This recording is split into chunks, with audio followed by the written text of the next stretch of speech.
Great to be with all of you guys here today. Thank you for coming, and I'm grateful for those who helped this event happen.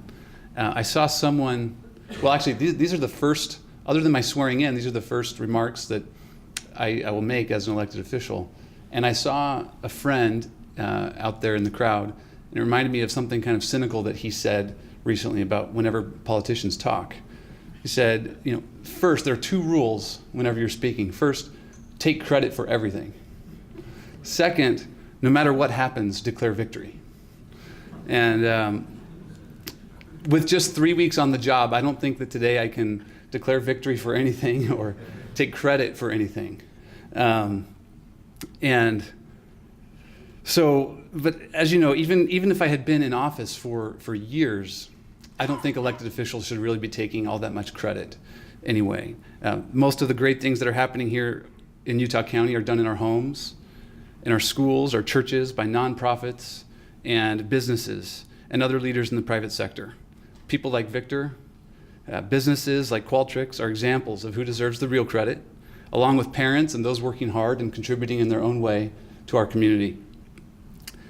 That being said, I would be remiss if I didn't acknowledge the work of our county employees in administering the necessary functions of government that so often go overlooked or that we take for granted.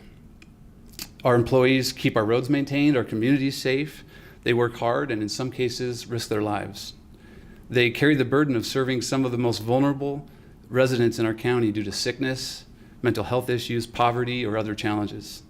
They take care of the basic tasks to ensure that our county government runs smoothly and fulfills its obligations to the residents of our county.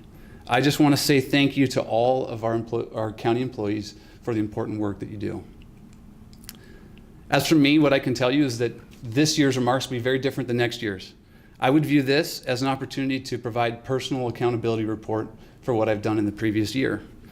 But I guess this time I'll give myself a pass, since I was not in office in 2018, and also coming into office, the budget has already been passed for 2019, leaving little wiggle room for the coming year.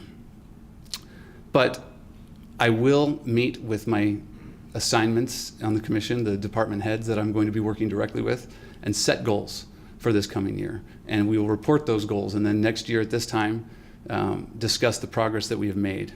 It's something I've always done in every role I've ever been in, and I'll continue that here with the county. But what I can report for this year is the approach that I will take for the rest of the year. The first is I came into this office after a period of dysfunction and frustration. And I'm committed to bringing to this office professionalism, civility, and integrity. And I've seen the same in my fellow commissioners so far this year, and I think that's something that we can continue for many years to come. One thing that people in the county have already realized is that doesn't necessarily mean that I'm going to be a pushover or go along with the way things have been done.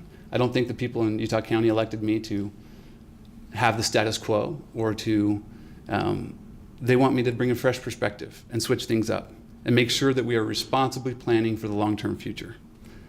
What that often means is asking difficult questions. It's something that I've always done in my career. As a venture capital investor or as a transactional attorney, my job was to go into a company and interview the management, the owners, the employees, and ask those tough questions, or to the opposite side in a legal negotiation, go through a difficult line of questioning.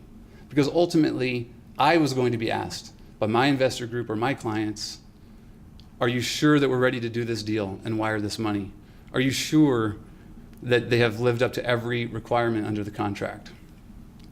And I'm excited to bring that same level of scrutiny. What I'll say is that if you have business or interactions with the county and you find yourself on the receiving end of this scrutiny, please don't take it personally. It stems from a belief that I don't report to my fellow commissioners, I don't report to the department heads or the employees of the county, and certainly not any special interest groups or vendors of the county. I report to the people and the taxpayers of Utah County, and I view that as a sacred responsibility.